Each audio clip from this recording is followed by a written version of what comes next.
ಉಪಸ್ಥಿತರಿರುವಂತ ಗಣ್ಯರೇ, ಹಂಗೆ ಒಳಗಡೆ ಹೇಳ್ಕೊಳ್ಳಿ, ಹಾಗೂ ಮುಂದೆ ಆಸೀನರಾಗಿರುವಂತ ರೈತ ಬಾಂಧವರೇ, ಸೊ ಮಾತಾಡಬೇಕು ಅಂತ ಹೇಳಿದ್ರೆ ಸ್ವಾತಂತ್ರ್ಯ ಪೂರ್ವದಲ್ಲಿ ಕೃಷಿ ಆಗಿತ್ತು, ಸ್ವಾತಂತ್ರ್ಯ ಬಂದ ನಂತರ ಕೃಷಿ ಹೇಗೆ ಬದಲಾವಣೆ ಆಯಿತು, ಯಾಕೆ ಇವತ್ತು ಮಹೇಶಣ್ಣವ್ರಾಗ್ಬೋದು ಇದೇ ತರ ಪ್ರತಿ ತಾಲೂಕು ಅಥವಾ ಜಿಲ್ಲೆನಲ್ಲಿ ಸಾವಯವ ಕೃಷಿನ ಪುನಃ ವಾಪಸ್ ಮರುಸ್ಥಾಪಿಸ್ಬೇಕು ಅಂತೇಳಿ ಅವ್ರದೇ ಆದಂತ ಸಂಘಟನೆ ಕಟ್ಕೊಂಡು ಈ ರೀತಿ ಚಟುವಟಿಕೆಗಳ ಮೂಲಕ ಯಾಕೆ ನಿಮ್ಮ ಮುಂದ್ಗಡೆ ಬಂದು ಕೂತ್ಕೊಳ್ತಾ ಇದ್ದಾರೆ. ಸೊ ಇವೆಲ್ಲ ವಿಷಯಗಳು ಮಾತಾಡಬೇಕು. ಆಕ್ಚುಲಿ ಆಲ್ರೆಡಿ ಸಾಕಷ್ಟು ಮಾಹಿತಿನ ಮಾತಾಡಿದ್ದಾರೆ ಅನ್ಕೊಳ್ತೀನಿ. ಸೊ ನಾನು ಬಂದಾಗ ವೇದಿಕೆಗೆ ನನ್ನ ಜೊತೆಗೆ ಇಬ್ರು ಸಹ ಕರೆದ್ರು. ಒಬ್ರು ಚಿಕ್ಕೇಗೌಡರು, ಬಸರಾಳು ರೈತ ಉತ್ಪಾದಕ ಕಂಪನಿ ಅಧ್ಯಕ್ಷರು, ಇನ್ನೊಬ್ರು ಸತ್ಯಮೂರ್ತಿ ಅವರು. ನಮ್ಗೆಲ್ಲ ಗೊತ್ತಿದೆ ಅನ್ಸುತ್ತೆ, ಅವ್ರ ಪಾಡ್ಗೆ ಅವ್ರು ಪಾಠ ಮಾಡ್ಕೊಂಡು ಮೈಸೂರಿನಲ್ಲಿ ಕಾಲೇಜಲ್ಲಿ ಓಡಾಡ್ತಿದ್ರು. ಏನಾದ್ರೂ ಮಾಡ್ಬೇಕಲ್ಲ ನಾನು ತಗೊಂಡಿದ್ದಕ್ಕೆ ಅಂತ ಯೋಚನೆ ಮಾಡಿದಾಗ ಯಾರಿಗ್ ಮಾಡೋದು ಅನ್ನುವಾಗ ರೈತರಿಗೆ ಅಂದ್ಕೊಂಡು ಒಂದು ರೈತರ ಶಾಲೆ ಸ್ಥಾಪನೆ ಮಾಡೋಣ ಅಂತೇಳಿ ಹಾಲ್ಕೆರೆ ಗ್ರಾಮದಲ್ಲಿ ಕಳೆದ 15-20 ದಿವಸದಿಂದ ಏನು ರೈತರು ಬೆಳೆದದ್ದನ್ನ ಹೇಗೆ ಬೆಳಿತಾರೆ ಅನ್ನೋದಕ್ಕೆ ಗೊತ್ತಿಲ್ಲದೇನೆ ಬೆಂಗಳೂರಲ್ಲಿ ಕುತ್ಕೊಂಡು ಊಟ ಮಾಡುವಂತ ಇಂಜಿನಿಯರ್ಸ್, ಸಾಫ್ಟ್ವೇರ್, ಡಾಕ್ಟರ್ಸ್ಗಳನ್ನ ಕರ್ಕ ಬಂದು ಭತ್ತ ನಾಟಿ ಮಾಡಿಸಿದ್ರು, ಪಟಾಪಟಿ ಚಡ್ಡಿನೂ ಸಹ ಹಾಕ್ಸಿ. ಸೊ ಈ ರೀತಿ ಅಲ್ಲಲ್ಲಿ ಕೆಲಸಗಳು, ಚಟುವಟಿಕೆಗಳು ನಡೀತಾ ಇದ್ದಾವೆ. ನಾನು ಬರ್ತಾ ಇರ್ಬೇಕಾದ್ರೆ ಚಿಕ್ಕೇಗೌಡ್ರ ಹತ್ರ ಮಾತಾಡ್ತಾ ಇದ್ದೆ, ರೈತ ಉತ್ಪಾದಕ ಕಂಪನಿ ಅಧ್ಯಕ್ಷರು. ದುಡ್ಡು ಮಾಡಬೇಕು, ಹೆಂಗೆ ದುಡ್ಡು ಮಾಡೋದು ಅಂತ. ನನಗೆ ದುಡ್ಡು ಮಾಡಬೇಕು ಅಂದ್ರೆ ಸುಲಭ. ಸೊ ಭತ್ತದಲ್ಲಿ ಹೆಂಗ್ ದುಡ್ಡು ಮಾಡೋದು, ರೈತ ಉತ್ಪಾದಕ ಕಂಪನಿ ಅವ್ರದ್ದು ಜನರಲ್ ಬಾಡಿ ಮೊನ್ನೆ ಆಯ್ತು. ಕಳೆದ ವರ್ಷ 2 ವರ್ಷಗಳಿಂದನೂ ಸಹ ಬೆಲ್ಲ ಹಿಡ್ಕೊಂಡು ಮಂಡ್ಯ ಜಿಲ್ಲೆಯಲ್ಲಿ ಒಂದ್ ಕಾಲದಲ್ಲಿ 6,000-8,000 ಮನೆಗಳಿದ್ವಂತೆ. ಸೊ ಒಂದ್ ಆಲೆ ಮನೆ 15-20 ಜನಕ್ಕೆ ಕೆಲಸ ಕೊಡ್ತಾ ಇತ್ತು. 8,000 ಆಲೆ ಮನೆ ಅಂದ್ರೆ 1.5 ಲಕ್ಷ ಜನಕ್ಕೆ ಆಲೆ ಮನೆಗಳೇ ಕೆಲಸ ಕೊಡ್ತಾ ಇದ್ವು. ಬೆಲ್ಲ ಉತ್ಪಾದನೆ, ಭತ್ತ, ಕಬ್ಬು ಕಟಾವಿಂದನೂ ಸಾಗಾಣಿಕೆಯಿಂದ ಹಿಡಿದು. ಸೊ ಆವಾಗಿನ ಕಾಲದಲ್ಲಿ ಮಂಡ್ಯ ಜಿಲ್ಲೆ ಯಾವ ರೀತಿ ಬದುಕ್ತಾ ಇತ್ತು ಅಂತ ತಮಗೂ ಗೊತ್ತಿದೆ. ತುಂಬ ಪ್ರತಿಷ್ಠಿತವಾಗಿ, ಪ್ರತಿಷ್ಠೆಯಾಗುವೆ. ಅವನು 6 ಮರಿ ಕಳಿಸಿದ್ನ, ನಾನು 10 ಮರಿ, ಈ ರೀತಿ ಬದುಕ್ತಾ ಇದ್ವಿ. ಎಲ್ಲೋ ಬಯಲು ಸೀಮೆಯಿಂದ 8 ಹತ್ತಿರಲಿಲ್ಲ, ಅಲ್ಲಿಂದ ಕೂಲಿ ಕರ್ಕೋತಾ ಇತ್ತು. ಇಡೀ ದೇಶದಲ್ಲಿ ದೊಡ್ಡ ಪ್ರದೇಶದಲ್ಲಿ ನೀರಾವರಿ ಆಗಿದ್ದು ಮಂಡ್ಯ ಜಿಲ್ಲೆನೇ, ಇಡೀ ದೇಶದಲ್ಲಿ. ಸೊ ಮೇನ್ ಮಹಾರಾಜರು ಕನ್ನಂಬಾಡಿ ಕಟ್ಟೆಗೆ 1932ನೇ ಇಸ್ವಿನಲ್ಲಿ ಕಟ್ಟೆ ಕಟ್ಟಿ ಚಾನಲ್ಗಳನ್ನ ಮಾಡಿ ರೈತರುಗಳಿಗೆ ಈಗ ಸುಮಾರು 5 ಲಕ್ಷ ಎಕರೆಯಷ್ಟು ಪ್ರದೇಶ ಮಂಡ್ಯ ಜಿಲ್ಲೆಯಲ್ಲಿ ನೀರಾವರಿ ಇದೆ. 1.5 ಲಕ್ಷ ಎಕರೆಯಷ್ಟು ಭತ್ತ ಬೆಳಿತೀವಿ, 1,30,000-40,000 ಎಕರೆಯಷ್ಟು ಕಬ್ಬು ಬೆಳಿತೀವಿ. ಇತರ ಬೆಳೆಗಳನ್ನು ಸಹ ಬೆಳಿತೀವಿ. ಏನು ಪ್ರತಿ ವರ್ಷ ಭತ್ತ ಕಟಾವಿನ ಸಂದರ್ಭದಲ್ಲಿ ದೊಡ್ಡ ಗಲಾಟೆ ಅಥವಾ ಕೂಗು ಬರ್ತದೆ. ಒಂದು ಭತ್ತ ಕಟಾವು ಮಿಷಿನ್ ಪ್ರತಿ ವರ್ಷ ರೇಟ್ನ ಜಾಸ್ತಿ ಮಾಡ್ಕೊಂಡು ಹೋಗ್ತಾ ಇದ್ದಾರೆ. 1 ಎಕರೆ ಕಟಾವು ಮಾಡಲಿಕ್ಕೆ 2,000, 1,800, ಈ ಸಲ 2,500ಕ್ಕೆ ಏರಿಸಿದ್ರು. ಏನೋ ಮಾಡಿ ಭತ್ತ ಕಟಾವು ಟೈಮಲ್ಲೇ ಮಳೆನೂ ಬರ್ತಾ ಇದೆ. ಸೊ ಒತ್ತಡಕ್ಕೆ ಒಳಗಾಗ್ತಾರೆ ರೈತರು. ನಾವು ಒಣಗಿಸಿ ಕೆಚ್ಕೊಳ್ಳೋಕ್ಕಂತೂ ಆಗೋದಿಲ್ಲ. ಮಳೆ ಯಾವಾಗ ಬರ್ತದೋ ಏನು, ಮುಂಗಾರಿನಲ್ಲೂ ಸಹ ನವೆಂಬರ್ ಡಿಸೆಂಬರ್ಲಿ ಕೂತದೆ. ಈ ವರ್ಷ ಮೇ ಜೂನಲ್ಲೂ ಸಹ ಸಿಕ್ಕಾಪಟ್ಟೆ ಮಳೆ. ಸೊ ಅನಿವಾರ್ಯವಾಗಿ 500 ರೂಪಾಯಿ 300 ರೂಪಾಯಿ ಎಕ್ಸ್ಟ್ರಾ ಆದ್ರೂ ಸಹ ಯಂತ್ರಗಳ ಮೊರೆ ಹೋಗ್ತೀವಿ. ನಂತರ ಮನೇಲಿ ತಗೊಂಡೋಗಿ ಇಟ್ಕೊಳ್ಳಿಕ್ಕೆ ಯಾರ ಹತ್ರನೂ ಜಾಗ ಇಲ್ಲ. ಒಂದು ಕಾಲದಲ್ಲಿ ಜಾಗ ಇತ್ತು, ಮನೇಲಿ ಹಂಚಿನ ಮನೆಗಳಿದ್ವು, ಮುಂದ್ಲಟ್ಟಿ ಹಿಂದ್ಲಟ್ಟಿ ಇತ್ತು, ಗುಳಿ ಇತ್ತು, ಕಣಜ ಇತ್ತು. ನಂತರ 30-40 ವರ್ಷಗಳ ಹಿಂದೆ ಹಂಚಿನ ಮನೆ, ಮಂಗಳೂರು ಹೆಂಚು ಮನೆಗಳು ಬಂದವು. ಸೊ ಉದ್ದುದ್ದ ಆದವು ಮನೆ. ಅದನ್ನು ಒಂದು ಕಾಲದ ಒಂದು ಮೂಲೆಯಲ್ಲಿ ಬೆಂಚ್ ಹಾಕ್ಕೊಂಡು ಅಲ್ಲೂ ಭತ್ತದ ಮೂಟೆ ಇಟ್ಕೋತಾ ಇದ್ವಿ. ಅವಾಗ ತಾಳ್ಮೆ ಇತ್ತು ನಮಗೆ. ಹೊಸ ಭತ್ತ ಬರೋವರೆಗೂ ಹಳೆ ಭತ್ತ ತೆಗಿಬಾರ್ದು ಅನ್ನುವಾಗೆ. ನಾನು ಭತ್ತದ ಬಗ್ಗೆ ಮಾತಾಡ್ರೋಡಿ. ಇಲ್ಲಿ ಭತ್ತ ಬೆಳೆಯೋರು ತುಂಬ ಕಡಿಮೆ ಅನ್ಸುತ್ತಲ್ವಾ? ಭತ್ತ ಬೆಳೆಯೋರು ಎಷ್ಟು ಜನ ಇದ್ದೀವಿ ಇಲ್ಲಿಗೆ ಬಂದಿರೋರು? ಸೊ ಮಳವಳ್ಳಿನೂ ಸಹ ಸುಮಾರು 6,000 ಹೆಕ್ಟ್ರು, 15,000 ಎಕರೆ ಪ್ರದೇಶದಲ್ಲಿ ಭತ್ತ ಇದೆ.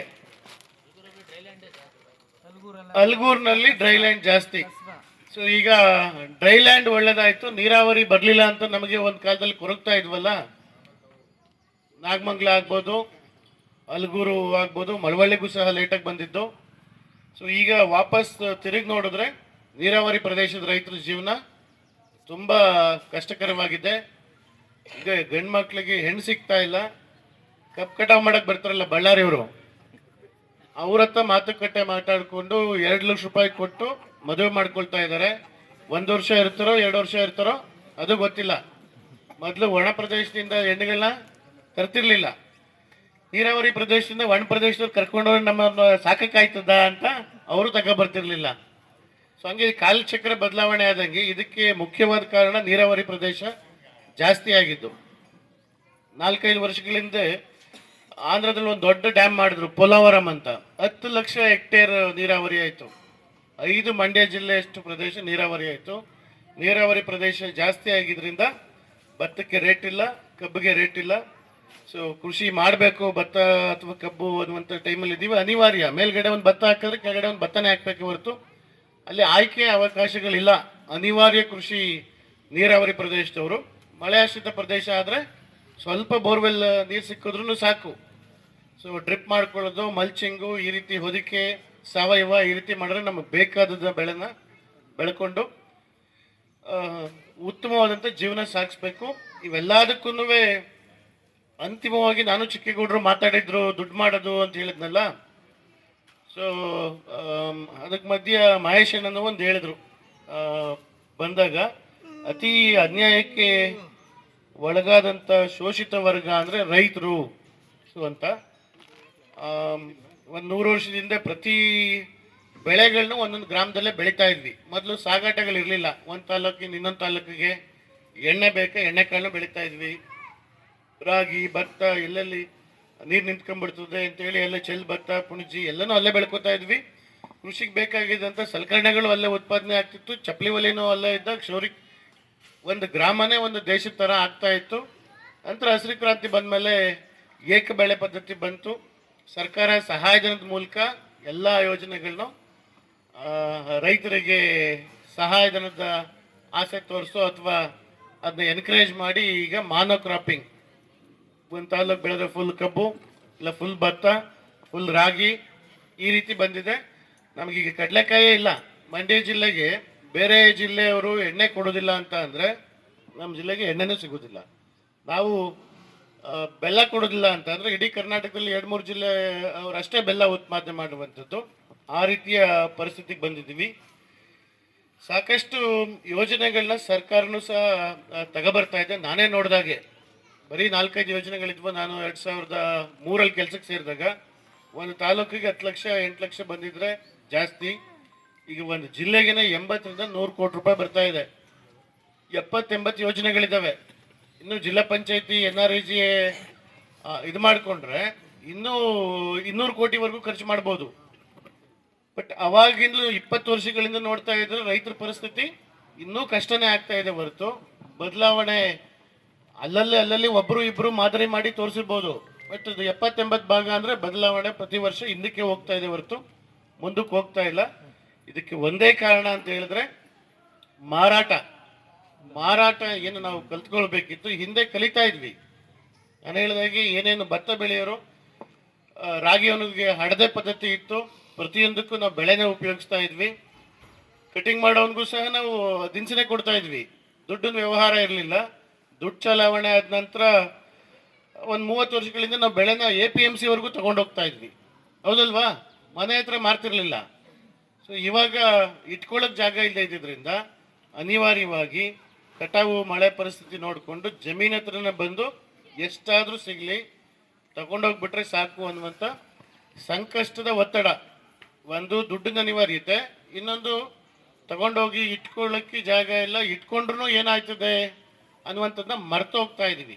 ಸೊ ನಾವೀಗ ಮಾರಾಟ ನಾವು ಕಲ್ತ್ಕೊಳ್ಳಿಲ್ಲ ಅಂತ ಹೇಳಿದ್ರೆ ಇನ್ನೂ ವಿಷಮ ಪರಿಸ್ಥಿತಿಗೆ ಕೃಷಿ ಹೋಗ್ತದೆ. ಸೊ ಮಾರಾಟ ಹೇಗೆ ಮಾಡುವಂಥದ್ದು, ಪ್ರತಿಯೊಬ್ಬ ರೈತನು ಮಾರಾಟ ಮಾಡ್ಬೋದಾ? ಕೃಷ್ಣಣ್ಣವರು ಹೇಳಿದ್ರು ನಾನು ಕಬ್ಬನ್ನ ಬೆಲ್ಲ ಮಾಡಿ ಮಾರಾಟ ಮಾಡ್ಲಿಕ್ಕೆ ಆಗಲಿಲ್ಲ ಅಂತ. ಸೊ ಈ ಅಕ್ಕಿದ ಲೆಕ್ಕಾಚಾರ ನಾವು ಹಾಕೊಂಡು ಬರ್ತಾ ಇದ್ದೆ. ಮಂಡ್ಯ ಜಿಲ್ಲೆ ಭತ್ತ ಒಂದು 30-40 ಭಾಗ ಕೇರಳಕ್ಕೆ, ಒಂದು 25-30 ಭಾಗ ತಮಿಳ್ನಾಡಿಗೆ, ಇನ್ನೊಂದು 20 ಭಾಗ ಚಿಕ್ಕನಾಯಕನಹಳ್ಳಿ ತುಮಕೂರು ಕಡೆ, ಅಲ್ಲಿ ದೊಡ್ಡ ದೊಡ್ಡ ರೈಸ್ ಮಿಲ್ಗಳಿದಾವೆ. ಹಿಂಗೆ ತಗೊಂಡು ಹೋಗ್ಬಿಡ್ತಾರೆ. ಒಂದು 20-30 ಭಾಗ ಅಷ್ಟೇ, ಒಂದು 5 ಭಾಗ ರೈತರು ಮಾಡ್ಕೊಳ್ತೀವಿ. ಇನ್ನೊಂದು 25 ಭಾಗ ಮಂಡ್ಯದಲ್ಲಿ 200-300ಕ್ಕೂ ಜಾಸ್ತಿ ರೈಸ್ ಮಿಲ್ಗಳಿದ್ರು. ಸೊ ಮಾರಾಟದ ಕಲೆ ರೈಸ್ ಮಿಲ್ ಓನರ್ಸು ಕಲ್ತಿಲ್ಲ. ಏನು MSP ಬರ್ತದೆ ಅದನ್ನು ಮಿಲ್ ಮಾಡಿಕೊಡ್ತಾರೆ, ರೈತರು ತೊಗೊಂಡೋದ್ರೆ ಅದನ್ನು ಮಿಲ್ ಮಾಡಿಕೊಡ್ತಾರೆ. ನಮ್ಮ ಹತ್ರ 1800 ರೂಪಾಯಿಗೆ ಭತ್ತ ತೊಗೊಂಡೋಗಿ ಕೇರಳ 300-400 ಕಿಲೋಮೀಟ್ರು ಕೇರಳಕ್ಕೆ ತೊಗೊಂಡೋಗಿ, ತಮಿಳ್ನಾಡಿಗೆ ತೊಗೊಂಡೋಗಿ, ಚಿಕ್ಕನಾಯಕನಹಳ್ಳಿಗೆ ತೊಗೊಂಡೋಗಿ ಅಲ್ಲಿ ಮಿಲ್ ಮಾಡಿ ಸಿಪ್ಪೆನೂ ಮಾರಾಟ ಮಾಡಿ ಬರುವಂಥ ತೌಡ್ನಲ್ಲಿ ಎಣ್ಣೆ ತೆಗೆದು ಉಳಿದಂಥದ್ದನ್ನ ಬಿಸ್ಕೆಟ್ ಅವ್ರಿಗೆ ಮಾರಾಟ ಮಾಡಿ ನುಚ್ಚನ್ನ ತಗೊಂಡು ಹಿಟ್ಟು ಮಾಡ್ತಾರೆ, ಹಪ್ಪಳ ಮಾಡ್ತಾರೆ, ಸಂಪಣ ಮಾಡಿ ಮಾರಾಟ ಮಾಡ್ತಾ ಇದ್ದಾರೆ. ಅಕ್ಕಿನ 65 ರೂಪಾಯಿ 70 ರೂಪಾಯಿ ಅಂತ 5 kg 20 kg 19 kg 26 kg ಈ ರೀತಿ ಬ್ಯಾಗಲ್ನಲ್ಲಿ ಯಾವುದೋ ಒಬ್ಬ ಬಂಡವಾಳಶಾಹಿ ದುಡ್ಡು ಹಾಕ್ಕೊಂಡು ವ್ಯಾಪಾರ ಮಾಡಿ ದುಡ್ಡು ಗಳಿಸ್ತಾ ಇದ್ದಾನೆ. ಎಷ್ಟು ರೂಪಾಯಿ ಅಂತ ಹೇಳಿದ್ರೆ 1800 ರೂಪಾಯಿನ ಭತ್ತ 6000 ರೂಪಾಯಿ ವರ್ಗು ಅಕ್ಕಿ ಅದರ ಉಪ ಉತ್ಪನ್ನಗಳನ್ನ 6000 ರೂಪಾಯಿವರೆಗೂ ಮಾರಾಟ ಮಾಡ್ತಾ ಇದ್ದಾರೆ. ನಾವೇನೇ ಇಲ್ಲಿ ಅದನ್ನು ಮಾರಾಟ ಮಾಡೋಕ್ಕೆ ಶಕ್ತಿ ಆದರೆ ಎಷ್ಟು ದುಡ್ಡು ಬರ್ತದೆ? ಈ ವರ್ಷ ಒಂದು 50 ಜನದ ರೈತರದ್ದು ಒಬ್ಬೊಬ್ಬರ ಹತ್ರ 20 ಕ್ವಿಂಟಾಲ್ ಅಂದರೆ 1000 ಕ್ವಿಂಟಾಲ್ ಆಗುತ್ತೆ. 1000 ಕ್ವಿಂಟಾಲ್ ಅಕ್ಕಿ ಮಾಡಿ ಮಾರಾಟ ಮಾಡಿದ್ರೆ ಎಷ್ಟು ರೂಪಾಯಿ ಉಳಿತದೆ ಅಂತ ಲೆಕ್ಕ ಹಾಕ್ತಾ ಇದ್ವಿ. 1800 ರೂಪಾಯಿ ಬದಲಾಗಿ 3600 ರೂಪಾಯಿ 3800 ರೂಪಾಯಿ ಖರ್ಚು ಕಳೆದು ಉಳಿತಾಯ ಆಗುವಂಥ ದುಡ್ಡು. ಅದರಲ್ಲಿ ಏನು ಉಳ್ಕೊಂಡ ದುಡ್ಡನ್ನ ಅರ್ಧ ರೈತನಿಗೆ 900 ರೂಪಾಯಿ, ರೈತನಿಗೆ 900 ರೂಪಾಯಿ ಕಂಪ್ನಿ ರೈತರ ಕಂಪ್ನಿ ಇಟ್ಕೊಂಡ್ರೆ ಸೊ 1000 ಕ್ವಿಂಟಾಲು ಇಂಟು 900 ರೂಪಾಯಿ ಅಂದರೆ 9 ಲಕ್ಷ ರೂಪಾಯಿ. ಬರೀ 50 ಜನದ ರೈತರದ್ದು ಭತ್ತ ಖರೀದಿ ಮಾಡಿ ನಾವೇನೇ ಅದನ್ನು ಸಂಸ್ಕರಣೆ ಮಾಡಿ ಬ್ಯಾಗ್ ಮಾಡಿ ಮಾರಾಟ ಮಾಡಿದ್ರೆ ರೈತರಿಗೆ ಪುನಃ ವಾಪಸ್ ಆಗುವಂಥ ದುಡ್ಡು 9 ಲಕ್ಷ. ಇವರಿಗೆ ಸಹ ಕಂಪ್ನಿಗೆ ಸಹ ಉಳಿಯುವಂಥ ದುಡ್ಡು 9 ಲಕ್ಷ. ಕಂಪ್ನಿ ಬರೀ ನಾನು ಅವತ್ತು 100 ರೂಪಾಯಿ ಇಟ್ಕೊಳ್ತೀನಿ ಅಂತ ಅಂದರೆ 1800 ರೂಪಾಯಿ ಮಾರಾಟದ ಬದಲು 3000 ರೂಪಾಯಿ 1 ಕ್ವಿಂಟಲ್ ಭತ್ತಕ್ಕೆ ವಾಪಸ್ ಕೊಡ್ಬೋದು. ಇದು ಮೊದಲನೇ ವರ್ಷ. ನಾವು ಹಿಂಗೆ ಮಾರಾಟದ ಕಲೆ ಕಲ್ತ್ಕೊಳ್ತಾ ಈಗ ಹೇಗಾಗಿದೆ ಅಂತ ಅಂದರೆ ಆಹಾರ ಈ ಥರದ ಸಭೆಗಳಲ್ಲಿ ಮಾತಾಡುವಂಥದ್ದು ಆಹಾರನೇ ಆರೋಗ್ಯ ಆಗಬೇಕು, ಇಲ್ಲ ಅಂತ ಅಂದರೆ ಔಷಧಿ ಆಗಬೇಕು, ಇಲ್ಲ ಅಂದರೆ ಔಷಧಿನ ಆಹಾರದ ಥರ ನಾವು ಮುಂದೆ ಬಳಸಬೇಕಾದಂಥ ಪರಿಸ್ಥಿತಿ ಬರ್ತದೆ ಅಂತ. ಅದಕ್ಕೆ 4-5 ಥರದ ಬೆಳೆ ಪದ್ಧತಿಗಳಿದ್ದಾವೆ. ನೈಸರ್ಗಿಕ ಕೃಷಿ, ಸಾವಯವ ಕೃಷಿ, ಜೀವ ಚೈತನ್ಯ. ಇನ್ನು ಮುಂದೆ ಹೋಗಿ ನಮ್ಮ ಭೂಮಿ ಒಪ್ಕೊಂಡ್ಬಿಟ್ಟಿದ್ದಾವೆ ಅಥವಾ ನಾವು ಒಪ್ಕೊಂಡ್ಬಿಟ್ಟಿದ್ದೀವಿ. ಒಂದೇ ಸಲ ರಸಗೊಬ್ಬರ ಬಿಡೋಕ್ಕಾಗಲ್ಲ, ಊಜಿ ಹೆಂಗೆ ಕಂಟ್ರೋಲ್ ಮಾಡ್ತೀಯಾ ಅಂತ ಯಾರು ಅನಿಲ್ ಅವರು ಕೇಳಿದ್ರು. ಅವ್ರದ್ದು ಮಾತನ್ನ ಇಲ್ಲಿ ಉತ್ತರ ಕೊಡಲಿಲ್ಲ ಅಂತ ತಾಳ್ಮೆ ಇಲ್ಲದೆ ಹೊರಟೋದ್ರು ಅವರು. ಇದ್ದಾರೆ ಅನಿಲ್ ಅವರು ಇದಾರ ಹೋಗಿ ಹಿಂದೆ ಅವಾಗ ಇದ್ದೋದ್ರು. ಅದೇ ನಮಗೆ ಒಂದೇ ಸಲ ನಾವು ಎಲ್ಲನೂ ಸಹ ಸಾವಯವಕ್ಕೆ ಬದಲಾವಣೆ ಮಾಡ್ಲಿಕ್ಕೆ ಕಷ್ಟ ಆಯ್ತದೆ ಅಂತ ಹೇಳಿದ್ರೆ ಗ್ಯಾಪ್ ಸರ್ಟಿಫಿಕೇಟ್ ಅಂತ ಇನ್ನೊಂದಿದೆ. ಮೊನ್ನೆ ಶ್ರೀರಂಗಪಟ್ಟಣದಲ್ಲಿ ಇದ್ರ ಬಗ್ಗೆನೂ ಸಹ ತಮಗೆ ಒಂದು ಕ್ಲಾಸ್ ಕೊಡಿಸಿದ್ವಿ. ಏನು ಗ್ಯಾಪ್ ಸರ್ಟಿಫಿಕೇಟ್ ಅಂದರೆ ಉತ್ತಮ ಕೃಷಿ ಪದ್ಧತಿ, GAP ಗುಡ್ ಅಗ್ರಿಕಲ್ಚರಲ್ ಪ್ರಾಕ್ಟೀಸಸ್, ಅಥವಾ ಏನು ಸಾಂಪ್ರದಾಯಿಕವಾಗಿ ನಮ್ಮ ಹಿರೀಕರಿಂದ ಏನು ನಮ್ಮ ಬಳವಳಿಯಾಗಿ ಕೃಷಿ ಬಂದಿತ್ತು ಅದನ್ನೆಲ್ಲ ಬಿಟ್ಬಿಟ್ಟು ಏನೋ ದೇಶದಲ್ಲಿ ಆಹಾರದ ಕೊರತೆ ಆಯಿತು, ಅಮೇರಿಕದ ಮುಂದೆ ಗೋಧುವೆ ನುಚ್ಚಿಗೆ ಹಂದಿಗಾಗ್ತಾ ಇದ್ದಂಥ ಗೋಧುವೆ ನುಚ್ಚಿಗೆ ಕೈ ಚಾಚಬೇಕಾದಂಥ ಪರಿಸ್ಥಿತಿ ದೇಶಕ್ಕೆ ಬಂತು ಅಂತೇಳಿ ನಾವು ಹೊಸ ತಳಿ ರಸಗೊಬ್ಬರ ಇವೆಲ್ಲದಕ್ಕೂ ಅವಲಂಬನೆ ಆಗಿದ್ದಕ್ಕೆ ಇಳುವರಿ ಜಾಸ್ತಿ ಆಯಿತು. ಅವಾಗ 30 ಕೋಟಿ ಜನಸಂಖ್ಯೆಗೆ ಆಹಾರ ಕೊಡೋಕ್ಕಾಗಿರಲಿಲ್ಲ.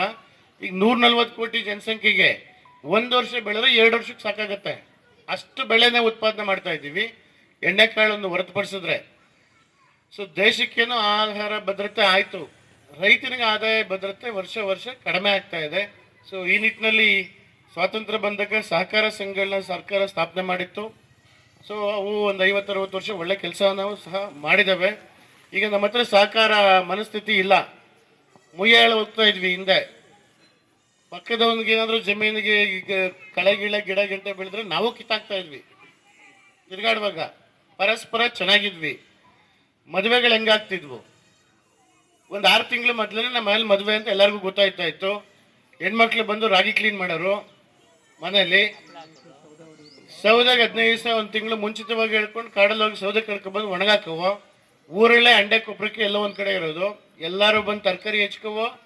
ಮಿಲ್ ಮಾತ್ರ ಮಾಡಿಸ್ತಾ ಇದ್ದದ್ದು ಬಿಟ್ಟರೆ ₹1 ಖರ್ಚಿಲ್ದಂಗೆ ಊರವರೇ ನಿಂತ್ಕೊಂಡು ಮದುವೆ ಮಾಡ್ತಿದ್ರು, ತಿಥಿ ಮಾಡ್ತಿದ್ರು, ಖರ್ಚಿರಲಿಲ್ಲ ಅವಾಗ. ಈಗ ಆ ರೀತಿ ಮನಸ್ಥಿತಿ ಇಲ್ಲ, ವಾಪಸ್ ಅಲ್ಲಿಗೆ ಹೋಗ್ಲಿಕ್ಕೆ ಕಷ್ಟ ಸಹ.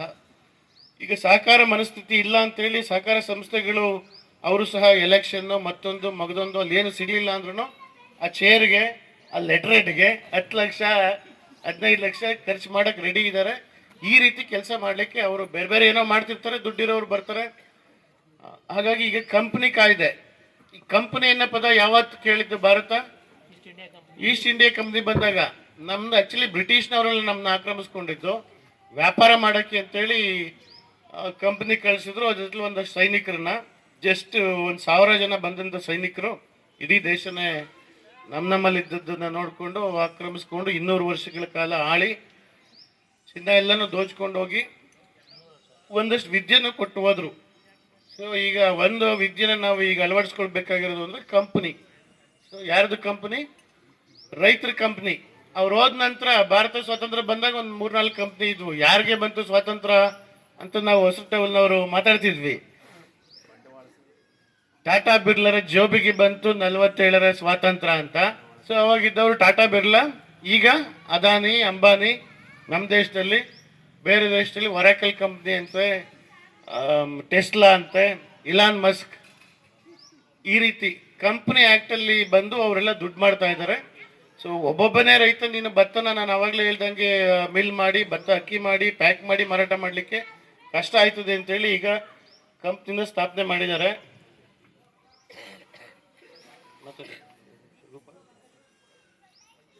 ಸೊ ಆ ಕಂಪನಿ ಮೂಲಕ ಈ ವರ್ಷ ನಾವು ಮಂಡ್ಯ ಜಿಲ್ಲೆನಲ್ಲಿ, ನನಗೂ ಕೆಲಸಕ್ಕೆ ಸೇರಿದ ಮೇಲೆ ಒಂದು 22 ವರ್ಷ ಆಯಿತು. ಏನು ಸಬ್ಸಿಡಿನಲ್ಲಿ ಸ್ಪ್ರಿಂಕ್ಲರ್ ಕೊಟ್ಟ, ಸಬ್ಸಿಡಿನಲ್ಲಿ ಸ್ಪ್ರೇಯರ್ ಕೊಟ್ಟ, ಔಷಧಿ ಕೊಟ್ಟ, ಬಿತ್ತನೆ ಬೀಜ ಕೊಟ್ಟ. ಬಿತ್ತನೆ ಬೀಜ ಸರಿ ಇಲ್ಲ, ತೆನೆ ಸರಿ ಇಲ್ಲ, ಅದಕ್ಕೆ ವಿಜ್ಞಾನಿಗಳು ಕರ್ಕೊಂಬರ್ಬೋದು, ವಿಜ್ಞಾನಿಗಳು ರಿಪೋರ್ಟ್ ಕೊಡ್ತಾರೆ. ಅದ್ರ ಮೇಲೆ ಬೀಜದ ಕಂಪ್ನಿಯನ್ನು ಕರ್ಕೊಂಬರೋದು, ಕಾಂಪನ್ಸೇಷನ್ ಕೊಡಿಸೋದು.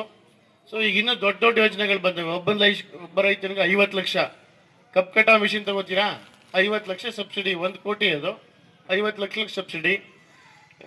ಭತ್ತ ನಾನು ಅವಾಗಲೇ ಹೇಳ್ದಂಗೆ ತಮಿಳ್ನಾಡಿನ ಬರ್ತಾವಲ್ಲ, ಸೊ 30 ಲಕ್ಷದವರೆಗೂ ಅದ್ರ ವೆಚ್ಚ 28, 29, 11 ಲಕ್ಷ ಸಬ್ಸಿಡಿ ಕೊಡ್ತೀವಿ, 15 ಕೊಡ್ತೀವಿ. ಇಷ್ಟು ದೊಡ್ಡದಕ್ಕೆ ಬಂದಿದ್ದೀವಿ. ₹3 ಬಿತ್ತನೆ ಬೀಜಕ್ಕೆ ಸಬ್ಸಿಡಿ ಕೊಡ್ತಾ ಇದ್ವಿ. 20 ವರ್ಷದಲ್ಲಿ ಈಗ 30 ಲಕ್ಷ ತಗೊಳ್ಳಿ, ಆಲೆ ಮನೆ ಮಾಡ್ಕೋತೀರಾ, 30 ಲಕ್ಷ ಸಾಲ ತಗೊಳ್ಳಿ, 15 ಲಕ್ಷ ಸಬ್ಸಿಡಿ ಕೊಡ್ತೀವಿ. ಬರೋ ದುಡ್ಡನ್ನೆಲ್ಲ ಸರ್ಕಾರ ಬೇರೆ ಬೇರೆ ಯೋಜನೆಗಳ ಮೂಲಕ ತಮಗೆ ತಂದು ತಲುಪಿಸ್ತಾ ಇದೆ. ಎಲ್ಲರ ಮನೆ ಬಾಗಿಲಿಗೂ ತಲುಪಿಸುವಷ್ಟು ಸಿಬ್ಬಂದಿ ಇಲ್ಲ ಇವಾಗ. ಸಿಬ್ಬಂದಿ ತಗೊಳ್ದೇ ಇರೋ ಕಾರಣಗಳು ನಾವೇ ಇರ್ಬೋದು. ಸಿಬ್ಬಂದಿ ತಗೊಂಡ ತಕ್ಷಣ ರೈತರಿಗೆ ಆದಾಯ ಜಾಸ್ತಿ ಆಯ್ತದೆ ಅಂದರೆ ಇನ್ನು 100 ಜನನು ಸಿಬ್ಬಂದಿಗಳನ್ನ ತಗೊಳ್ಳೋರು. ಸೊ ಈಗ ಮೊದಲಾದರೆ ಹಳ್ಳಿಗೆ ಬಂದು ಹೇಳಬೇಕಿತ್ತು, ಈಗ ಎಲ್ಲ ಕಡೆನೂ ಮೊಬೈಲ್ ಇದ್ದಾವೆ, ಹೋಬಳಿ ಮಟ್ಟದಲ್ಲಿ ಆಫೀಸ್ ಮಾಡಿದ್ದೀವಿ. ಹಾಗಾಗಿ ಹೆಚ್ಚಿನ ಸಿಬ್ಬಂದಿ ಇಲ್ಲದೆ ಇರೋದ್ರಿಂದ ಸೊ ಬೇರೆ ಬೇರೆ ಪೇಪರ್ ಮೂಲಕ, ಫೋನ್ ಕರೆ ಮೂಲಕ, ಮೆಸೇಜ್ ಮೂಲಕ ಎಲ್ಲನೂ ನೆಟ್ಟಲ್ಲೇ ಸಿಗುತ್ತೆ ಸಿಬ್ಬಂದಿ ಮಾಹಿತಿ. ಹಾಗಾಗಿ ಸಿಬ್ಬಂದಿ ಜಾಸ್ತಿ ಇಲ್ಲದೆ ಇರೋದ್ರಿಂದ ಈ ಥರದ ಸಭೆಗಳಲ್ಲಿ ನಾವು ಚರ್ಚೆ ಮಾಡ್ಕೊಳ್ಬೋದು. ಅಂತಿಮವಾಗಿ ನಾವು ಏನು ಈ ವ್ಯಾಪಾರಗಾರ ಬಗ್ಗೆ ತಮಗೆ ಗೊತ್ತಿದೆ ಅಲ್ವಾ? ಏನು ಮಂಡ್ಯ ಜಿಲ್ಲೆನಲ್ಲಿ ವ್ಯಾಪಾರ ಯಾರ ಕೈಲಿದೆ ಈಗ? ವ್ಯಾಪಾರ ಜಸ್ಟ್ ಅವರು ರಾಜಸ್ಥಾನದಲ್ಲಿ ಒಂದು ಸಣ್ಣ ಹೋಬಳಿ, ಅಲಗೂರು ಅಂತ ಹೋಬಳಿ ಅವರು. ಅದು ಆ್ಯಕ್ಚುಲಿ ನಮಗಾದ್ರೆ ಮಣ್ಣು ಕೆಂಪು ಮಣ್ಣಿದೆ, ಚೆನ್ನಾಗಿದೆ. ಒಂದು 400 ಅಡಿಗೆ ನೀರು ಸಿಗಲಿಲ್ಲ ಅಂದ್ರೆ 600 ಅಡಿಗಾರ ಸಿಗ್ತದೆ. ಅದು ಮರಳು ಭೂಮಿ. ಅವ್ರಿಗೆ ವ್ಯಾಪಾರ ಕಲೆ ಕಲ್ತವರು ಇಡೀ ದೇಶ ತುಂಬ ಹರಡ್ಕೊಂಡು ವ್ಯಾಪಾರನ ಮಾಡ್ತಾ ಇದ್ರೆ ಏನೂ ಉತ್ಪಾದನೆ ಮಾಡಲ್ಲ. ಹೋಲ್ಸೇಲರ್ ಹತ್ರ ತಗೊಳ್ಳೋದು, ರಿಟೇಲಿಗೆ ಮಾರಾಟ ಮಾಡೋದು. ನಾವು ರೈತರೇನು ಮಾಡ್ತೀವಿ? ಎಲ್ಲನೂ ರಿಟೇಲಾಗಿ ತಗೋತೀವಿ. ಹೋಲ್ಸೇಲಾಗಿ ಏನಾರು ತಗೋತೀವಾ? ಬಿತ್ತನೆ ಬೀಜ ಬೇಕಾ 5 kg, ಔಷಧಿ ಬೇಕಾ 200 ml, ರಸಗೊಬ್ಬರ ಬೇಕಾ 1 ಚೀಲ, ಎಲ್ಲನೂ ರಿಟೇಲಾಗಿ ತಗೊಳ್ಳೋದ್ರಿಂದ ನಮಗೆ ಅಲ್ಲೂ ವೆಚ್ಚ ಜಾಸ್ತಿ ಆಗ್ತಾ ಇದೆ. ಮಾರಾಟನ ಹೋಲ್ಸೇಲಲ್ಲಿ ಮಾರ್ತೀವಿ. ಜಮೀನಿಂದ 1 ಚೀಲನೂ ಮನೆಗೆ ಎತ್ಕೊಂಬರೋದಿಲ್ಲ. ಭತ್ತನ ಸರ್ಕಾರದಲ್ಲಿ ಹೆಂಗಿದ್ರು ಕೊಡ್ತಾರಲ್ಲ, ಅಥವಾ ಅವಾಗ ನೋಡ್ಕೊಳ್ವಾ. ಈಗೆಲ್ಲ ಹೊರಟಲ್ಲಿ ಪುನಃ ಇದನ್ನ ಚೀಲ ಬಿಚ್ಚಿ ಒಣಗಿಸಿ ಅದನ್ನ ಇದು ಮಾಡಿ ಎಲ್ಲ ಹೋಲ್ಸೇಲಲ್ಲಿ ಮಾರಾಟ ಮಾಡ್ತೀವಿ. 2 ಕಡೆ ಸಾಗಾಣಿಕೆ ವೆಚ್ಚನೂ ನಮ್ಮಲ್ಲಿ ಹಾಕಿರ್ತಾರೆ. ಇಲ್ಲಿ ನಮ್ಮಲ್ಲಿ ದಲ್ಲಾಳಿ ಏನು ಭತ್ತದ ವ್ಯಾಪಾರ ಮಾಡ್ತಾನೆ, ಟ್ರಾನ್ಸ್ಪೋರ್ಟ್ದು ಸೇರಿ ನಮ್ಮಲ್ಲೇ ಕಳಿತಾನೆ. ಅಲ್ಲಿ ಯಾರೋ ತಮಿಳ್ನಾಡಲ್ಲಿ ಇಲ್ಲಿ ನಮ್ಮವ್ರಿಗೆ ಫೋನ್ ಮಾಡಿರ್ತಾರೆ, ನನಗೆ ಇಷ್ಟು ಕೊಡಿಸ್ಕೊಡು, ಟ್ರಾನ್ಸ್ಪೋರ್ಟೇಷನ್ ಇಷ್ಟು ಬೀಳ್ತದೆ ಅಂತ. ಇವನು ಮಾರ್ಜಿನ್ 20 ರೂಪಾಯಿ ಬದಲು 30 ಮಡಿಕವ, 30-40 ಮಡಿಕೊಳ್ಳುವ ಅಂತ ಯೋಚನೆ ಮಾಡ್ತಾನೆ ಹೊರತು ಬೇರೆ ಏನು ಯೋಚನೆ ಮಾಡ್ತಾ ಇಲ್ಲ. ಇದನ್ನು ನಾವು ಬದಲಾಯಿಸಬೇಕು ಅಂದರೆ ಇದನ್ನ ಉಲ್ಟಾ ಮಾಡಬೇಕು. ಸೊ ನಾವು ವ್ಯಾಪಾರದ ಕಲೆ ಇಲ್ಲ, ನಾನು ರೈತ, ನನಗೆ ವ್ಯಾಪಾರ ಕಲ್ತ್ಕೊಳ್ಳೋಕ್ಕಾಗಲ್ಲ, ನನಗೆ ಉತ್ಪಾದನೆ ಅಷ್ಟೇ, ನೀವು ಸರ್ಕಾರ ಇದ್ದೀರಲ್ಲ ಮಾಡಿ ವ್ಯಾಪಾರನ, ಇನ್ನೊಂದಷ್ಟು ಜನ ಅಧಿಕಾರಿಗಳನ್ನ ಸೇರಿಸ್ಕೊಳ್ಳಿ ಅಂತ ಹೇಳಿದ್ರೆ, ಏನು ನಮ್ಮ ಹತ್ರ ಭತ್ತ ತಗೊಂಡೋಗಿ ತಮಿಳ್ನಾಡು, ಕೇರಳ, ಚಿಕ್ಕನಾಯಕನಹಳ್ಳಿ ಮಾಡಿ 65 ರೂಪಾಯಿ ಅಕ್ಕಿನ ಮಂಡಿಕೆನೆ ತಗೊಂಡು ಮಾರ್ತಾರಲ್ಲ, ಅಧಿಕಾರಿಗಳು ಸೇರಿಸಿದ್ರೆ 85 ರೂಪಾಯಿ ಆಯ್ತದೆ. ಹೌದಲ್ವಾ? ಸಂಬಳ ಜಾಸ್ತಿ, ವೆಚ್ಚ ಜಾಸ್ತಿ, ಗೋಡೌನಲ್ಲೇ ನೋಡ್ಕೊಳ್ಬೇಕು, ಇಲಿ ಅಗ್ನಗಳು ನೋಡ್ಕೋಬೇಕು, ಹತ್ತಿಂದಂಗೆ ನಮ್ಮನ್ನು ನೋಡ್ಕೋಬೇಕು, ಇನ್ನೊಂದು ವ್ಯವಸ್ಥೆ ಮಾಡಿ. ಸೊ ಇದು ಸಾಧ್ಯ ಆಗಂಗಿದ್ರೆ ಸರ್ಕಾರ ಈಗಾಗಲೇ ಮಾಡಿಬಿಡ್ತಾ ಇತ್ತು. ನಿಜವಾಗ್ಲೂ ಏನಾದರೂ ಬದಲಾವಣೆ ಮಾಡಬೇಕು ಅಂತ ಸಾಕಷ್ಟು ಪ್ರಯತ್ನ ಎಲ್ಲ ಸರ್ಕಾರಗಳನ್ನು, ಎಲ್ಲ ಪಕ್ಷದ ಸರ್ಕಾರಗಳನ್ನು ಸಹ ಮಾಡ್ತಾ ಇರ್ತವೆ. ನಾವು ಮಾರಾಟದ ಕಲೆ ಅಂತಿಮವಾಗಿ ಕಲೀಲಿಲ್ಲ ಅಂತ ಹೇಳಿದ್ರೆ ನಿಜವಾಗ್ಲೂ ಕೃಷಿಕನಿಗೆ ಇನ್ನೂ 50 ವರ್ಷ 100 ವರ್ಷ ಹೋಗಿರ್ತೀವಿ. ಇನ್ನೂ ಯಾರೋ ಅಧಿಕಾರಿ ಬರ್ತಾನೆ, ಮಹೇಶನ ಮಕ್ಕಳು ಮೊಮ್ಮಕ್ಕಳು ಇನ್ನೊಬ್ರು ಹುಟ್ಕೋತಾರೆ. ಇದೇ ರೀತಿ ಪಾಠ ಇನ್ನೊಂದು ಸ್ವಲ್ಪ. ನಾನು ಈಗ 30 ಲಕ್ಷ ಸಬ್ಸಿಡಿ ಹೇಳ್ತಿದ್ದೀವಿ, ಅವಾಗ 3 ಕೋಟಿ ರೂಪಾಯಿ ಸಬ್ಸಿಡಿ ಇದೆ. ಅವಾಗ ಹಿಂಗೆ ಕೂತ್ಕೊಂಡಿರಲ್ಲ, ಒಂದು ಯಾವುದೋ ಒಳ್ಳೆ ಟೆಂಟ್ ಇರ್ತದೆ, AC. ಬಟ್ ಪರಿಸ್ಥಿತಿ ಬೇರೆಯವ್ರನ್ನ ಕಂಪೇರ್ ಮಾಡಿ ಇನ್ನೂ ಸ್ವಲ್ಪ ಚೆನ್ನಾಗಿರ್ತೀವಿ. 50 ವರ್ಷದಿಂದ ನಾವೆಲ್ಲ ಇಷ್ಟು ಚೆನ್ನಾಗಿರಲಿಲ್ಲ. ನಾನು ಸಣ್ಣದವನಿದ್ದಾಗ ಜ್ವರ ಬಂದರೆ ಸಾಕು, ಬ್ರೆಡ್ ಬಿಸ್ಕಟ್ ತಗೋಬರ್ತಾರೆ ಎನ್ನುವಂಗಿತ್ತು. ಹಬ್ಬ ಗಿಬ್ಬ ಬಂದರೆ ಮಾಂಸ, ತಿಂಗಳಿಗೆ ಒಂದ್ಸಲಿ ಮಾಂಸ ತಂದರೆ ದೊಡ್ಡದು. ಈಗ 3 kg ಮಾಂಸ ತಿಂದರೆ 3 ದಿವಸ ಫ್ರಿಜ್ಜಲ್ಲೇ ಇರ್ತದೆ, ತಿನ್ನಕ್ಕೆ ನಮ್ಮ ಹತ್ರ ಆರೋಗ್ಯ ಇಲ್ಲ.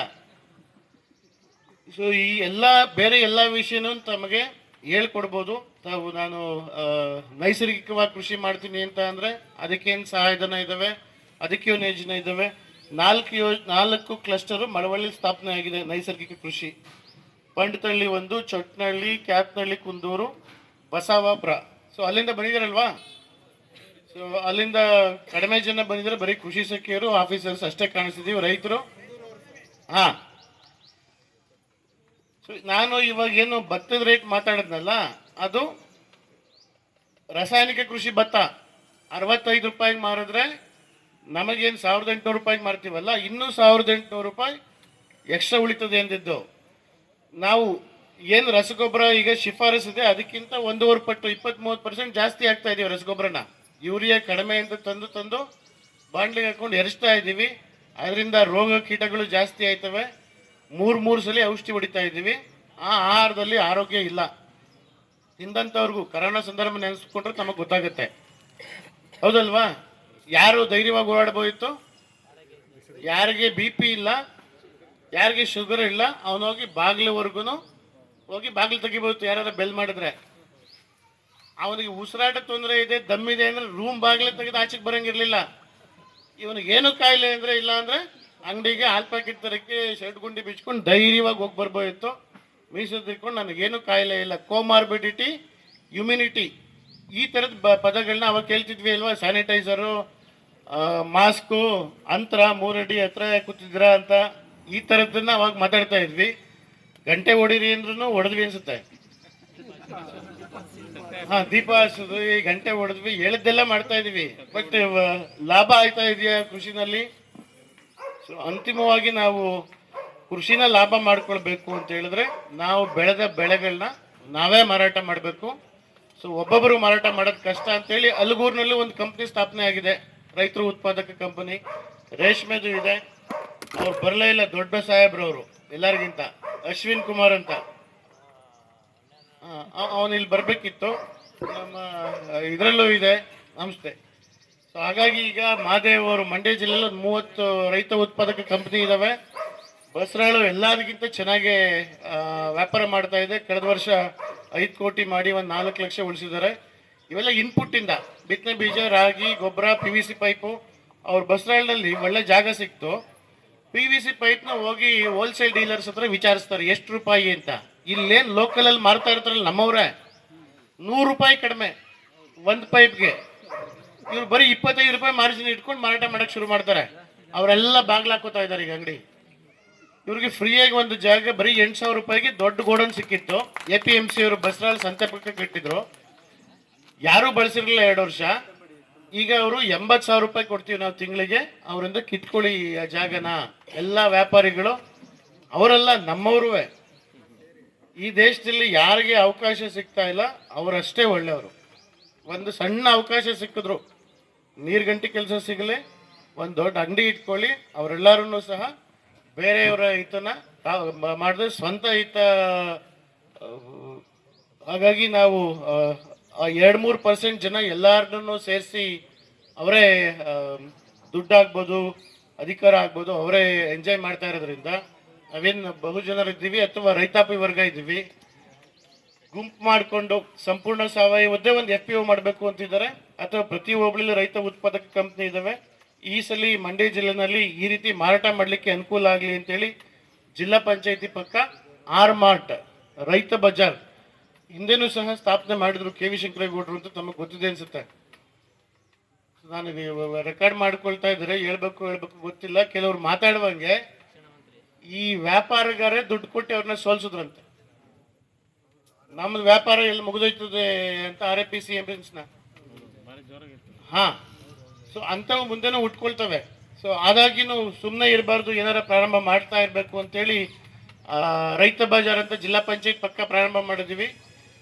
ಇನ್ನೊಂದು 15 ಹೋಬಳಿಗಳಲ್ಲಿ ಏನು ಗ್ರಾಮ ಪಂಚಾಯತಿ ಅಂಗಡಿಗಳು, ಸ್ಥಳೀಯ ಸಂಸ್ಥೆವು ಅಥವಾ ಸರ್ಕಾರಿ ಕಚೇರಿಗಳಿದ್ವು, ಅಲ್ಲೆಲ್ಲನೂ ಸಹ ಅಂಗಡಿಗಳು ಓಪನ್ ಮಾಡ್ತಾ ಇದ್ದೀವಿ.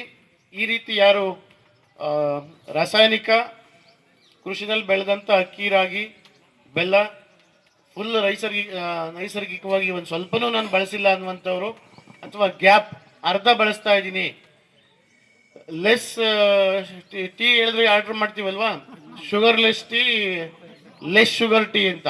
ಶುಗರ್ಲೆಸ್ ಯಾರು ಆರ್ಡರ್ ಮಾಡ್ತೀವಿ? ಆಲ್ರೆಡಿ ನನ್ನ ಹತ್ರ ಫ್ಯಾಕ್ಟ್ರಿ ಇದೆ, ಇನ್ನೊಂದು ಚೂರು ತಗೊಂಡ್ರು ಇನ್ನೊಂದು ಟ್ಯಾಬ್ಲೆಟ್ ಜಾಸ್ತಿ ತಗೋಬೇಕಾಯ್ತದೆ, ಫುಲ್ ಸಪ್ಪೆ ಕೊಡಿ ನನಗೆ ಅಂತ. ಲೆಸ್ ಶುಗರು ನಮ್ಮ ಅಪ್ಪಂಗೆ ಬಂದಿತ್ತು 60ಕ್ಕೆ, ನನಗೀಗ 55 ಆಯ್ತೈತೆ ಅಥವಾ 50 ಆಯ್ತೈತೆ, ಬಂದ್ಬಿಡ್ತಾರೆ ಕಡಿಮೆ ಸಕ್ಕರೆ. ಸೊ ಕಡಿಮೆ ರಾಸಾಯನಿಕಗಳನ್ನ ಬಳಸಿ ಈ ರೀತಿ 4 ರೀತಿಯ ಪದಾರ್ಥಗಳನ್ನು ಸಹ ಅಲ್ಲಿಟ್ಟು ನೇರವಾಗಿ ವ್ಯಾಪಾರ ಮಾಡೋಕ್ಕೆ ಶುರು ಮಾಡಿದ್ರೆ ನಿಜವಾಗ್ಲೂ 80 ರೂಪಾಯಿ 100 ರೂಪಾಯಿ ಅಂದ್ರೂ ಭತ್ತ ಖರೀದಿ ಮಾಡ್ತಾರೆ. ಸೊ ಸಾಹುಕಾರಗಳ ಸಂಖ್ಯೆ ಅಥವಾ ಜನಗಳ ಹತ್ರ ತುಂಬ ದುಡ್ಡಿದೆ ಇವಾಗ. ಮೊದಲು ಏನು ಒಂದು ತಿಂಗಳಿಗೆ ಆದಾಯ ಬರ್ತಿತ್ತು, ಅರ್ಧ ಭಾಗ ಆಹಾರ ಖರ್ಚು ಆಯ್ತಾ ಇತ್ತು 40-50 ವರ್ಷಗಳ ಹಿಂದೆ. ಈಗ 10% ನಾವು ಆಹಾರ ಖರ್ಚು ಮಾಡೋದು. ಅವ್ನು ಕೂಲಿಯವನಾರು ಆಗ್ಬೋದು, IAS ಅವರಾದರೂ ಆಗ್ಬೋದು, 10% ಮಾತ್ರ. ಇನ್ನೂ 10% ಖರ್ಚು ಮಾಡಲಿಕ್ಕೆ ಸಿದ್ಧ ಇದ್ದಾರೆ. ಅವ್ರಿಗೆ ಒಳ್ಳೆ ಆಹಾರ ಕೊಡಬೇಕು. ಸೊ ಈಗ ಏನು ಎಲ್ಲಾರ ನಾನು 3% ಅಂತ ಹೇಳಿದೆ ಅಲ್ವಾ, ವ್ಯಾಪಾರಗಾರ ಆಗ್ಬೋದು, ಆಡಳಿತಗಾರ ಆಗ್ಬೋದು, ಅವ್ರ ಮನಸ್ಥಿತಿ ಬದಲಾದಂಗೆ ರೈತರ ಮನಸ್ಥಿತಿನೂ ಬದಲಾಗಿದೆ. ಮೊದಲು ತಿನ್ನೋ ವಸ್ತು ಹುಷಾರಾಗಿ ನೋಡ್ಕೊ, ಕ್ಲೀನಾಗಿಡು ಅಂತ ಅಪ್ಪ ಮಕ್ಳಿಗೆ ಹೇಳೋರು. ಎಲ್ಲನೂ ಕ್ಲೀನಾಗಿ ಮಾರಾಟ ಮಾಡ್ತಾ ಇದ್ವಿ. ಒಂದು 20 ವರ್ಷದಿಂದ ಕಳೆ ಮಾಡೋದು ಬಿಟ್ಟು ಟಾರ್ ರೋಡ್ ಆದರೆ ನಮಗೇನು ಮಾರಕಲ್ವಾ ನಾವು ಉತ್ಪಾದನೆ ಮಾಡ್ತಾ ಇರೋದು ಅನ್ನುವಂಥ ಮನಸ್ಥಿತಿ ನಮಗೂ ಬಂದ್ಬಿಟ್ಟಿದೆ. ಅದಕ್ಕೆ ಕಾರಣ ನಾವಲ್ಲ, ಏನು ರೈತನಿಗೆ ಒಳ್ಳೆ ಲಾಭ ಬರ್ತಾ ಇದೆಯಾ ಇಲ್ವಾ ಅಂತ ಏನು ಗ್ರಾಹಕ ಆಗ್ಬೋದು, ಮಧ್ಯವರ್ತಿಗಳೇ ಕಾರಣ. ಗ್ರಾಹಕನಿಗೂ ರೈತನ ಲಾಭದಾಯಕ ಮಾಡಬೇಕು ಅಂತ ಆಸಕ್ತಿ ಇದೆ, ನೇರವಾಗಿ ಒಬ್ರಿಗೊಬ್ರು ಕಾಂಟ್ಯಾಕ್ಟ್ ಇಲ್ಲ. ಮಧ್ಯವರ್ತಿಗಳು ಇವ್ರನ್ನಿಲ್ಲ, ಅವ್ರನ್ನ ಅಲ್ಲಿ ಇಟ್ಟಿದ್ದಾರೆ, ಅಥವಾ ಅದೊಂದು ವ್ಯವಸ್ಥೆನೇ ಹಂಗೆ ರೂಪ ಆಗಿ ಬಂದಿದೆ.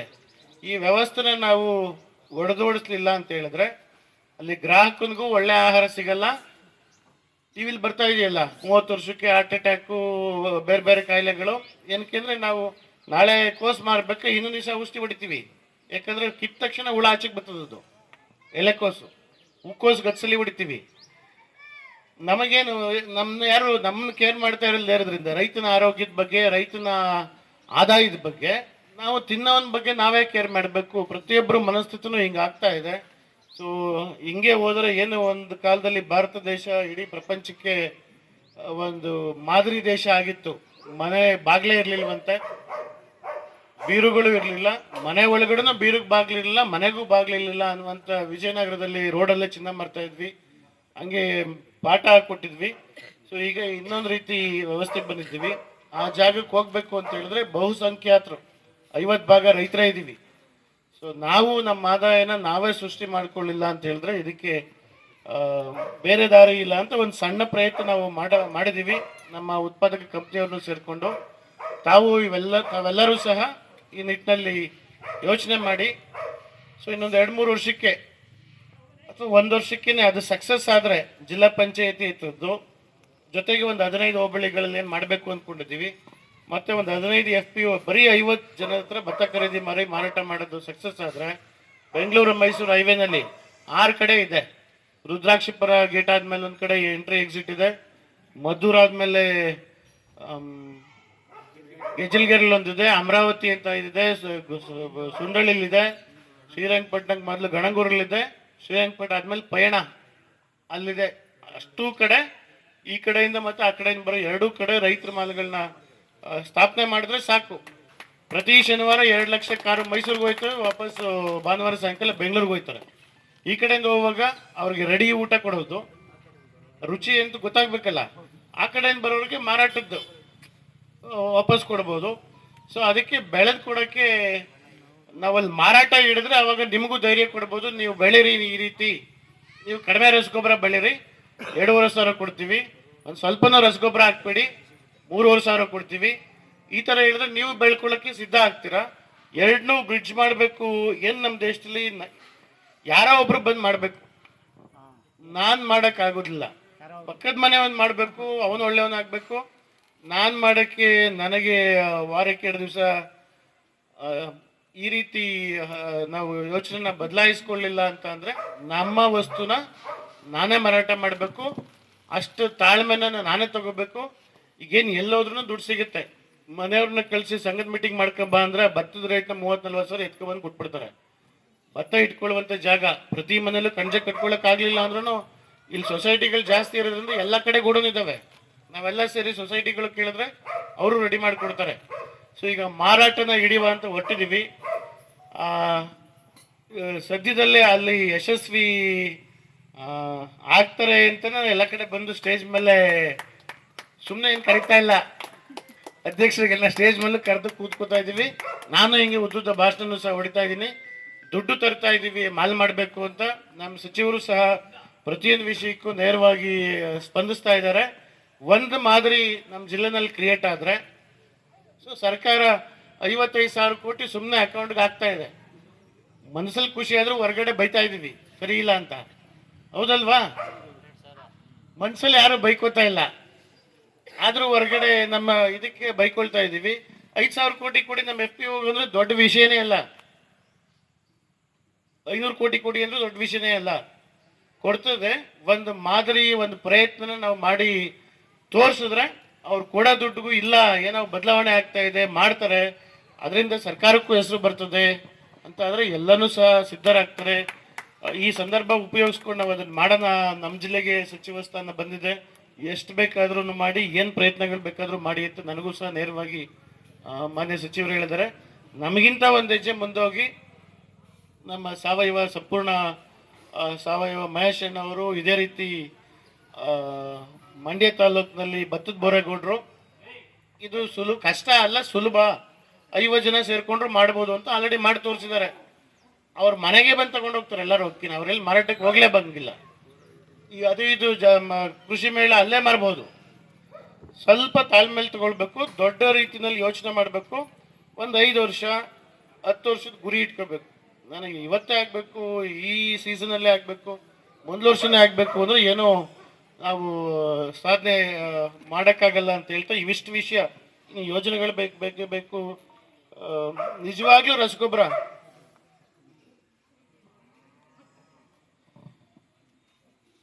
ಮಣ್ ಟೆಸ್ಟ್ ಅಥವಾ ಸರ್ಟಿಫಿಕೇಶನ್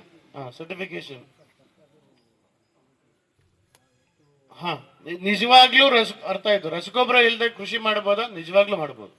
ನಾವು ಉಸಿರಾಡುವಂಥ ಗಾಳಿನಲ್ಲಿ 78 ಭಾಗ ಸಾರ್ವಜನಿಕ ಇದೆ, 21 ಭಾಗ ಆಮ್ಲಜನಕ, 99 ಇವೆರಡೇ ಇದ್ದಾವೆ. ಸೃಷ್ಟಿನೇ ಆಗಿದೆ. ಪ್ರಾಣಿ ಪಕ್ಷಿಗಳಿಗೆಲ್ಲನೂ ಆಮ್ಲಜನಕ ಬೇಕು ಅಂತ 21 ಭಾಗ ಇಟ್ಟಿದೆ. ಪ್ರಾಣಿ ಪಕ್ಷಿಗಳು ಬದುಕಬೇಕು ಅಂದ್ರೆ ಗಿಡಗಳ ಮರಗಳು ಬೇಕು ಅಂತೇಳಿ 78 ಭಾಗ ಇಟ್ಟಿದೆ. ಅದನ್ನು ಹೀರ್ಕೊಳ್ಳೋ ವಿಧಾನ ನಮ್ಮ ಭೂಮಿಲೇ ಇತ್ತು. ಒಂದು ಚಮಚ ಮಣ್ಣಲ್ಲಿ 10 ಕೋಟಿ ಜೀವಾಣುಗಳಿರ್ತವೆ. ಅವೆಲ್ಲ ಹೀರಿ ಕೊಡ್ತಾ ಇದ್ವು. ಯಾವಾಗ ರಸಗೊಬ್ಬರ ಹಾಕಕ್ಕೆ ಶುರು ಮಾಡಿದ್ವಿ 5 ಕೋಟಿಗೆ ಬಂತು.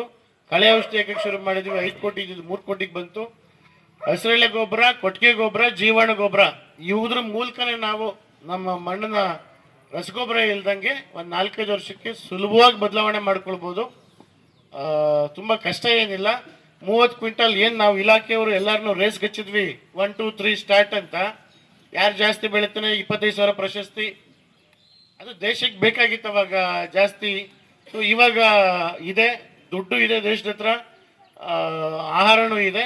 ಸೊ ಈ ನಿಟ್ಟಿನಲ್ಲಿ ಯೋಚನೆ ಮಾಡೋಣ ಅಂತೇಳಿ ಹೇಳ್ತಾ, ಸರ್ಟಿಫಿಕೇಷನ್ಗೂ ಸಹ NMNF ಬಂದಿರೋದ್ರಿಂದ ಗುಂಪು ಸರ್ಟಿಫಿಕೇಷನಲ್ಲಿ ಬೇರೆಯವ್ರಿಗೂ ಸಹ ಕೊಡುವಂಥ ವ್ಯವಸ್ಥೆನೂ ಸಹ ಮಾಡಬೇಕು ಅಂತ ಪ್ರಯತ್ನ ಪಡ್ತಾ ಇದ್ದೀವಿ. ಜೊತೆಗೆ ಇತ್ತೀಚೆಗೆ ಶುರುವಾಗಿರೋದು ಸಾವಯವ, ನಂದು ಸಾವಯವ ಅಂತೇಳಿ ಮಂಡ್ಯದಲ್ಲಾಗ್ಬೋದು ಎಲ್ಲ ಕಡೆನೂ ಅಂಗಡಿ ಓಪನ್ ಮಾಡ್ಕೊಂಡು ನಮ್ಮ ಕೆಂಪೇಗೌಡರ ಜ್ಯೂಸು, ಕೆಂಪೇಗೌಡರು ಅಂತ ಕಬ್ಬು ಬೆಳೀತಾರೆ. ಬರೀ 20-22 ಕುಂಟೆ ಅಷ್ಟೇ ಇರೋದು. 1 ಟನ್ ಕಬ್ಬಲ್ಲಿ ಎಷ್ಟು ಸಂಪಾದನೆ ಮಾಡ್ತಾರೆ? 50,000. 1 ಟನ್ ಕಬ್ಬಲ್ಲಿ ಬರೀ ಜ್ಯೂಸ್ ಮಾಡ್ತಾರೆ. ದಿಸಕ್ಕೆ ಒಂದು ಕಂತೆ ಕಬ್ಬಬೇಕು ಇದಾರೆ.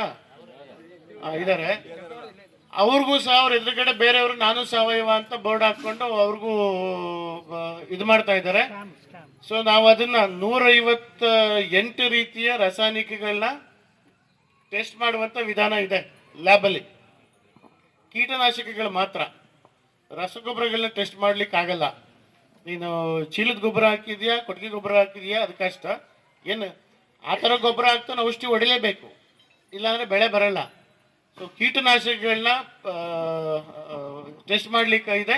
ಆ ಥರ ಟೆಸ್ಟ್ ಮಾಡಿದ್ರೆ ಅವನು ಸಹ ಅರೆಸ್ಟ್ವರೆಗೂ ಮಾಡಲಿಕ್ಕೂ ಸಹ ಏನು ಮಿಸ್ಬ್ರ್ಯಾಂಡಿಂಗ್ ಅಂತ ಮಾಡ್ಬೋದು. ಆ ಥರ ಇದ್ರೆ ತಾವು ದಯವಿಟ್ಟು ಹೋಬಳಿ ಮಟ್ಟದಲ್ಲೂ ಆಗ್ಬೋದು, ತಾಲೂಕು ಮಟ್ಟದಲ್ಲೂ ಆಗ್ಬೋದು, ಕಂಪ್ಲೇಂಟ್ ಕೊಡಿ. ಸ್ಯಾಂಪಲ್ ತೆಗಿಯೋಕ್ಕೆ ನಮಗೂ ಗುರಿ ಇದೆ. ಕಂಪ್ಲೇಂಟ್ ಬೇಕು, ನೇರವಾಗಿ ನಾವು ತೆಗಿಲಿಕ್ಕೆ ಅವಕಾಶ ಇರೋದು ರಸಗೊಬ್ಬರ ಔಷಧಿ ಅಂಗಡಿಗೆ ಅಷ್ಟೇ. ರೈತರು ಬೆಳೆ ಉತ್ಪನ್ನಗಳು ನೇರವಾಗಿ ನಾವು ಅವ್ರು ಕೇಳಿದ್ರೆ ಮಾಡ್ಕೊಳ್ಬೋದು. ಸೊ ಬೇರೆಯವ್ರು ಕಂಪ್ಲೇಂಟ್ ಹಾಕಿದ್ರೆ ಮಾಡ್ಬೋದು ಅಂತ ಹೇಳ್ತಾ, ಸೊ ಇಷ್ಟೂ ಸಹ ನೀವು ಯಾವ ಸಂದರ್ಭದಲ್ಲಿ ಬೇಕಾದ್ರೂ ನಮ್ಮ ಇಲಾಖೆಗೆ ಬನ್ನಿ. ಸ್ಥಳೀಯದವರು ತಮಗೆ ಸರಿಯಾಗಿ ಇದು ಮಾಡಲಿಲ್ಲ ಅಂತ ನನಗೆ ನೇರವಾಗಿ ಫೋನ್ ಮಾಡಿ, ನನ್ನ ನಂಬರ್ ಎಲ್ಲರ ಹತ್ರನೂ ಇದೆ ಅಥವಾ ಗ್ರೂಪ್ನಲ್ಲೂ ಆಗ್ತಾರೆ ಅಂತ ಹೇಳ್ತಾ, ನನಗಿಷ್ಟು ಮಾತಾಡಲಿಕ್ಕೆ ಅವಕಾಶ ಕೊಟ್ಟಂತ ಲೈಟಾಗಿ ಬಂದಿದ್ದು. ನಿನ್ನೆ ಶ್ರೀರಂಗಪಟ್ಟಣದಲ್ಲಿ ಅತಿ ಹೆಚ್ಚು ಮಳೆ ಬಂದು ದರ್ಶಕುಪ್ಪೆನಲ್ಲಿ ಚಾನಲ್ ಹೊಡೆದೋಗಿತ್ತು. ಅಲ್ಲಿಗೆ ನೆನ್ನೆ ಹೋಗಿದ್ವಿ, ಮಿನಿಸ್ಟರ್ ಸರ್ ಬಂದಿದ್ರು, ಮುಗಿಸ್ಕೊಂಡು 120 ಕಿಲೋಮೀಟರ್ ಸ್ಪೀಡಲ್ಲಿ ಬಂದ್ರೂ ಇಷ್ಟೊತ್ತಾಯಿತು ಅಂತ ಹೇಳ್ತಾ ಒಂದು ಕ್ವಶನ್ ಇದೆ.